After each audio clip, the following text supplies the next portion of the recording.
Endi Janob Rasululloh akram sallallohu alayhi vasallam Me'rojdan tushamancha Hazrati 7-osmonda Ibrohim Halilulloh bizning millati boshi quchoqlab ko'rishib, nima bo'ldi bu yoqda dedilar. Ya Ibrohim Halilulloh, Alloh taolo menni va ummatlarimga 50 mahal namozni farz qildi deganda, yo. Hozir fursat g'animat. Ey Allohning habibi, har qancha duoingiz, erkaligingiz ketaveradi. Qayting Allohga yig'lang, sajda qiling, kamaytirsin. Men bilaman, odamlar dunyoparast, haligi ana qilib juda behuda umrni o'tkazib yuboradi. Bular 50 mahal nima deyapsiz? Ular unaqaga unolmaydi. Deganlarda qaytdilar. Alloh taologa sajda qildilar. O'sha maqom olida. Alloh taolo aytdi: "Ey habibim, 15 mahaldan kechdim. 35." Chiqdilar. Ha, yo. 35 ham ko'plik qiladi. Qayting. Ming hijolat bilan borib sajda qilaverdilar. Allohga yalinverdilar.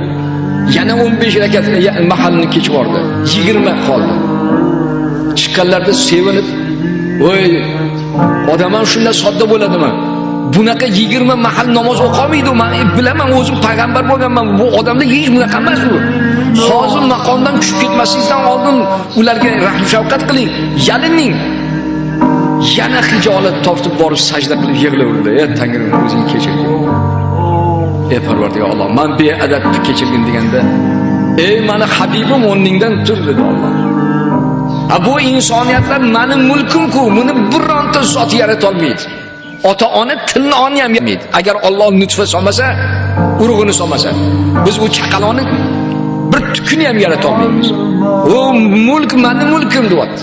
Meni san'atim, hali sen mening mulkim ustida shunaqa hijolat bo'lasan. Meni rahmatlarim bo'lsin senga. Sen hijolat topma. Yana 15 dan kech bordim. 5 vaqt qoldi. Ammo shu hijolat bo'lganingga, ummatim deb shunaqa, ya'ni istrof chekkaningga meni va'dam o'sha 5 mahal o'qigan namozi 50 mahal bo'lib yoziladi namoyi amal. Ya'ni bir yaxshilikka 10 yaxshilik yozaman, bir yomonlikka 1 yomon. Muborak bo'lsin.